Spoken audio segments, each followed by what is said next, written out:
अस्सलाम वालेकुम दोस्तों, आज मैं आपके सामने फिर हाज़िर हूँ और आज मैंने किसी मेहमान को इनवाइट नहीं किया क्योंकि आज मैं आपसे अपना एक्सपीरियंस शेयर करूँगा क्योंकि हम जॉब अपॉर्चुनिटीज़ और बिज़नेस अपॉर्चुनिटीज़ डिस्कस कर रहे हैं जीसीसी के अंदर और मुझे तकरीबन 10 साल होने वाले जीसीसी में और मैं समझता हूँ कि मैं अपना एक्सपीरियंस शेयर करके काफ़ी लोगों की हेल्प कर सकता हूँ इस सिलसिले में।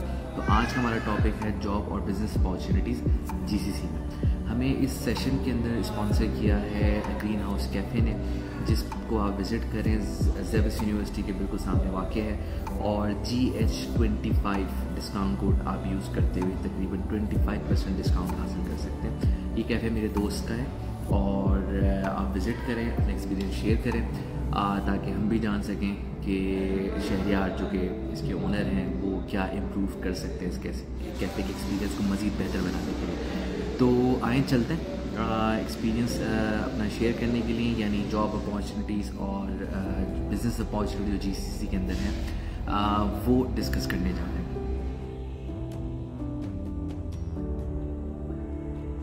अच्छा, अब मैं क्वेश्चन पे आता हूँ अपने कि नेक्स्ट क्वेश्चन ये है कि how can one find and apply for jobs in GCC and what are the best online platforms and resources to use.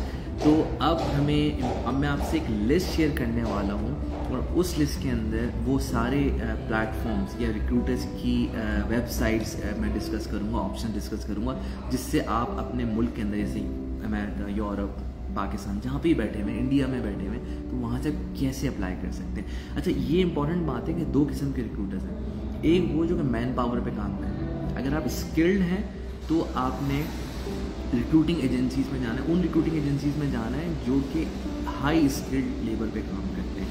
CEO, CFO, chief operating officers, head of data transformation, इस तरह की profile पे काम करते हैं जो कि chartered accountants के रेलिवेंट हैं। उस पर मैं बात करूँगा, ठीक है, कि वो कौन से नाम, और फिर मैं अच्छा मैन पावर के बहुत सारे नाम हैं लेकिन उनको भी कवर करूँगा जो कि मैन पावर पे काम करते हैं, यानी आप स्किल्ड हैं। जैसे फॉर एग्जांपल आप यू जस्ट ग्रेजुएट और आप बैंकिंग ऑपरेशन साइड पर हैं और मैंने आपको पहले बता दिया उसको कोई डिमांड नहीं है, उसका मतलब एक अनस्किल्ड कंसिडर किए जाएंगे यहाँ पे, या एडमिनिस्ट्रेटिव रोल में आएंगे। हो सकता है किसी रेस्टोरेंट के मैनेजर के रोल में आ जाए या होटल मैनेजर के रोल में आ जाए, तो ये अनस्किल्ड में आता है क्योंकि इस स्किल को आराम से रिप्लेस किया जा सकता है। लेकिन अभी डिमांड इतनी है कि इसकी भी ओपनिंग्स हैं और काफ़ी रिलैक्सेशन है और काफ़ी लोग आ रहे हैं। अच्छा, अब मैं आपसे लिस्ट शेयर करने वाला हूँ उन रिक्रूटर्स की।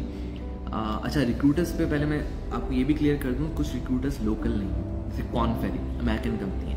अब कॉनफेरी जो है ना बिल्कुल उस पैकेज पे काम करती है जो कि 1 लाख यानी 80,000 से 1 लाख स्टार्टिंग उनकी होती है धर्म या रियाल पर मंथ, यानी हाई एंड पे काम कर रही है, ठीक है। पाकिस्तान से आने वाले आदमी को अनफॉर्चुनेटली उस पर कंसिडर नहीं किया जा रहा होता। तो अच्छा, वो लोग जो कि यूरोप से आए वो बड़ी हाई एक्सपेक्टेशन लेकर आए। रिसेंटली मेरे कुछ दोस्त यूरोपियन साइड से भी आए अपना पासपोर्ट वगैरह लेकर। अब उनकी एक्सपेक्टेशन थी हम आएंगे क्योंकि वो देख के गए थे 5-6 साल पहले कि उनके बॉसेस जो हैं एक क्रेजी पैकेजेस पे हैं, तो जब हम वापस आएंगे तो इसी तरह के पैकेजेस होंगे। लेकिन अब यहाँ के लोकल्स जो है ना बहुत होशियार हो गए। अब उनको फर्स्ट पता चल गया है कि पासपोर्ट के साथ जो है एक वो ब्राउन बंदा जो यहाँ से गया था पासपोर्ट लेकर आ रहा है, उसको पता है कि ये सिर्फ इनकैश करने के लिए है, बंदा ये वही है, वही देसी बंदा है, ठीक है। दूसरा ये है कि जो गोरा एक्चुअली है जो वहाँ के, तो उसका एक प्रीमियम एक एस्पेक्ट है, ठीक है। अभी भी उसका 20 से 25% का फ़र्क है। भले आपका सेम पासपोर्ट हो गया, आपका ब्लू रेड पासपोर्ट हो गया हो, लेकिन अभी भी वो एक डिफरेंस मौजूद है, ठीक है। तो उसकी वजह से क्या है कि वो जो लोग बाहर से आ रहे हैं उनको वो एडवांटेज नहीं मिल पा रहा जिस एक्सपेक्टेशन के साथ वो गए थे, ठीक है। हाँ, उनको एक अच्छे पैकेजेस भी हो गए, लेकिन मैं समझता हूँ कि अगर वो यहाँ पे भी रहते और वो टाइम यहाँ पे भी स्पेंड करते तो वो हो सकता है उससे भी बेहतर पैकेज भी हो जाता, क्योंकि अब उनको लोकल मार्केट का एक्सपीरियंस नहीं रहा है। जो प्रैक्टिस अब वो बात कर रहे हैं वो यहाँ पे नहीं आए कि कोई डिफरेंट एक थोड़ी लोकलाइज प्रैक्टिसेस बिल्ड हो गई हैं, तो वो एक आस्पेक्ट अभी मिसिंग है। हाँ, गवर्नेंस और कंप्लाइंस साइड पे ये है कि वो एक अच्छी प्रैक्टिस लेकर आ रहे हैं जिसको वैल्यू किया जा रहा है, लेकिन इनोवेशन साइड पर उनको कोई बेनिफिट नहीं हो रहा। रिक्रूटर्स की लिस्ट पे आता हूँ मैं। 20 रिक्रूटर की लिस्ट में आपसे शेयर करूँगा। जो लिस्ट के अंदर 20 नाम ऐसे हैं जो कि काम कर रहे हैं, लेकिन जैसे मैंने बताया कि अगर वो ब्रिटिश है तो वो कोशिश करेगा कि वो ब्रिटिश साइड से हायरिंग करे।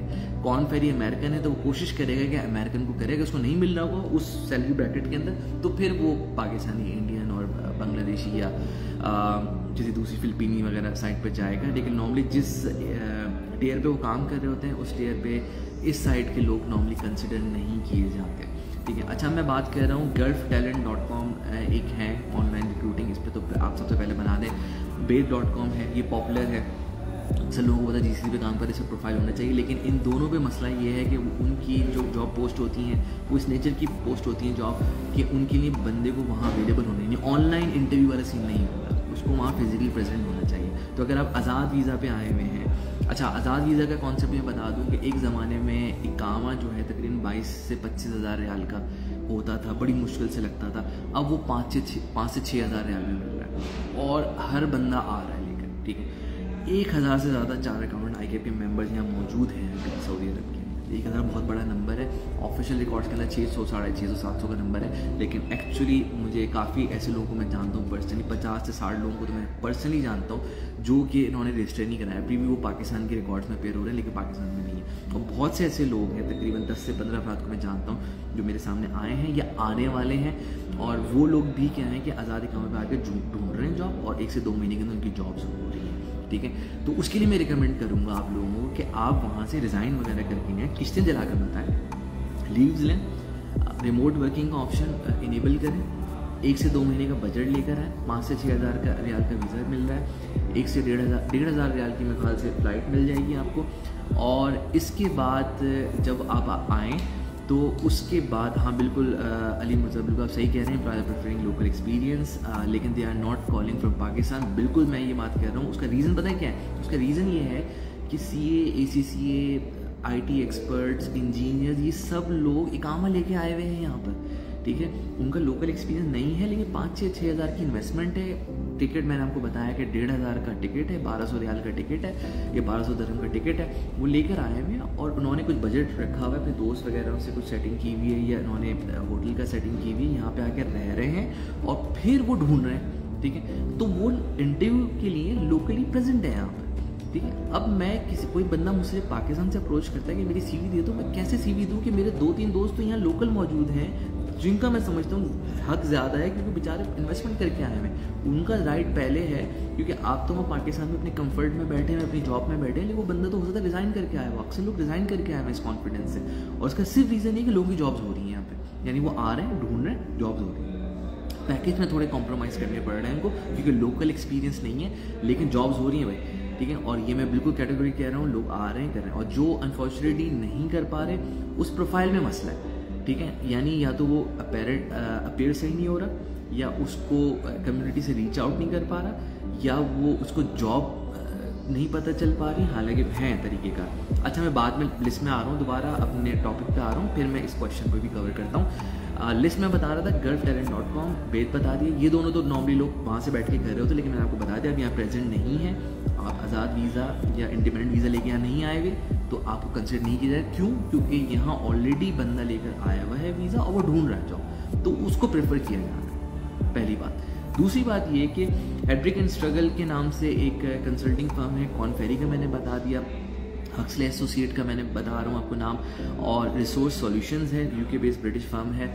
इनकी प्रेफरेंस ये होती है कि ब्रिटेन्स को कंसिडर करें, लेकिन कभी कभी इनकी बजट की लिमिटेशन होती है या वैसी लिमिटेशन होती है ब्रिटेन को नहीं मिल रहा होता, तो वो फिर पाकिस्तान इंडिया के प्रोफाइल को भी कंसिडर कर रहे होते हैं। अच्छा, उसके बाद क्या है कि ग्लोबल हॉस्पिटैलिटी है, ये एक नीश रखती है कि साजिबाद एक बड़ा सेक्टर यहाँ पे, तो उस पर रिक्रूटमेंट कर रही होती है। नेस्ट ग्लोबल टैलेंट है, वीज़ा इंटरनेशनल है, एग्जीक्यूटिव एक्सेस लिमिटेड है, बैक एग्जीक्यूटिव रिक्रूटमेंट है, नादिया ग्लोबल रिक्रूटर है, ये UAE बेस्ड लोकल रिक्रूटर मौजूद है यहाँ पे, माइकल पेज है, चार्टर हाउस है, रॉबर्ट हाफ है, रैंडस्टेड है, और हेज है, ब्रिटिश फर्म है अगेन, मॉर्गन मैकिनले है, और ये आयरिश है, और मैन पावर ग्रुप है, एंड गल्फ कनेक्शंस। मैंने आपसे 20 नाम शेयर किए हैं, इनको रीच आउट करें, इनके रिक्रूटर्स लिंक्डइन पे मौजूद हैं, और अपना प्रोफाइल ऐसा बताएं। ये रिक्रूटर्स जो लोग यहाँ पे एक्टिव होते हैं, जिसको मैं बार बार कहता हूँ लिंक्डइन पे एक्टिव हो जाएं, ठीक है। किसी के कभी कभार किसी की पोस्ट होती है, उस पर अगर आप कमेंट कर देंगे, इंगेजिंग कमेंट कर देंगे, यानी आप उस, यानी फॉर एग्जांपल मैं फाइनेंस का बंदा हूँ, मैं किसी टॉपिक पे बात कर रहा हूँ, आप आ रहे हैं, उस पर इंगेज हो रहे हैं मुझसे, और आपने या तो मेरी बात को कॉम्प्लीमेंट करेंगे या प्रोफेशनली उससे अपना व्यूज करेंगे, जो हो सकता है कि डिफरेंट व्यू हो। तो उससे क्या हुआ है कि बहुत सारे लोग ये देख रहे हैं कि यार ये बंदा भी इस टॉपिक पे बात कर सकता है, जानता है, अब लोगों की नज़रों में आने लगेंगे। ठीक है, अब मेरी 32,000 रीच है लिंक्डइन पर, अब इतने फॉलोअर्स के साथ अब 32,000 लोगों की नज़रों में आ रहे हैं। ठीक है, जिसमें से अच्छे खासे लोग जीसीसी में हैं, क्योंकि मैंने 10 साल जीसीसी में स्पेंड किया। मेरे मेजॉरिटी जो 32,000 में से मेरे ख्याल से 25-26,000 जो हैं वो तो जीसीसी के होंगे। तो इसका मतलब क्या है कि आप इन लोगों को आपकी नज़रों में आने लगेंगे। तो जब आप एक्टिव होंगे तो ये रिक्रूटर्स आपको अप्रोच करेंगे। ठीक है, जैसे मुझे या मेरे दोस्तों को जो कि बहुत एक्टिव हैं लिंक्डइन पर, उनको रिक्रूटर्स खुद अप्रोच करते हैं। उनके पास जॉब्स होती हैं जो कि मैं पोस्ट कर रहा होता हूँ कभी लिंक्डइन में। ये वो है जो किसी बंदे ने मुझे आके बोला कि मेरे पास जॉब है, तुम ज़रा लगा दो, तुम्हारे रीच है तो मुझे जो है रेलेवेंट बंदा मिल जाएगा, ये प्रोफाइल मिल जाएगा। ठीक है, और उसमें मैं फॉरवर्ड करूँ, मैं तो पूरी कोशिश होती है लोगों की मैं हेल्प करूँ। एक होता है ना वसीला वाला होता है कि एक वसीला बन जाऊँ कि भाई किसी का जो है कोई काम अगर रुका हुआ है, हो सकता है मैं ही वसीला हूँ और उस बेसिस पे मेरी वजह से किसी की हो जाए जॉब या बिज़नेस, किसी भी आस्पेक्ट। अगर मुझसे आपको पूछा जाए, मैं इंशाल्लाह मेरी पूरी कोशिश होगी। मसरूफ़ होता हूँ, जाहिर सी बात है कि मैं, अगर लोग ये समझ रहे हैं कि मैं ऑनलाइन आ रही तो मैं बहुत फारिग चल रहा हूँ, जाहिर सी बात है कोई भी फारिग नहीं होता। जॉब के साथ और 10 काम होते हैं और मैं उसमें इंगेज हूँ। और सोशल मीडिया के लिए एक चीज़ के लिए, 1 मिनट की वीडियो के लिए भी बहुत मेहनत करना पड़ती है। तो फरागत नहीं है, लेकिन हाँ मेरी पूरी कोशिश होती है कि मैं आपको फ़ौरन रिस्पॉन्ड नहीं करूँगा, 1 दिन में कर दूँगा, लेकिन मेरी कोशिश होगी मैं किसी दिन हेल्प कर दूँ। 20 रिक्रूटर्स की मैंने आपसे लिस्ट शेयर की है, इनको रीच आउट करें, इनके एम्प्लॉयज़ को रीच आउट करें, जो रिक्रूटर्स होते हैं, इंडिविजुअल रिक्रूटर्स जो इन एजेंसी से काम कर रहे हैं, उनको अपनी प्रोफाइल पहुंचाएं, अपनी प्रोफाइल कस्टमाइज़ बनाएं, उसके अंदर कीवर्ड्स ऐसे डालें। इस पर मैं अलग से सेशन भी कर सकता हूँ जिसमें मुझे कुछ गलतियाँ दिखी हैं लोगों की, जिसकी वजह से वो अपना प्रोफाइल 2nd ईयर या 3rd ईयर तक लिमिट कर देते हैं और 1st ईयर में नहीं आ पाते। 1st ईयर दोनों आस्पेक्ट्स में बात कर रहा हूँ। कभी कभार एम्प्लॉयर का साइज़ भी बड़ा होता है जिसके हिसाब का पे स्केल इंप्रूव हो जाता है, या कभी कभार पोजीशन का साइज़ जो पोजीशन भी बेहतर हो जाती है, लेकिन क्योंकि आपने अच्छी तरह अपनी प्रोफाइल नहीं बनाई होती, अच्छी तरह आपने रिज्यूमे नहीं बनाया होता, तो इस वजह से क्या है कि आप अपने आप को Tier 2 या Tier 3 पे लिमिट कर रहे होते हैं। आपको पता नहीं होता, टेक्निकली नहीं बोला, टेक्निकली आप हो सकता है बहुत बेहतरीन आदमी हो, ठीक है, हर चीज़ में परफेक्ट हो, लेकिन आप अपने आप को सेल नहीं कर पा रहे। ये इम्पैक्ट बहुत इंपॉर्टेंट है, ये आस्पेक्ट है।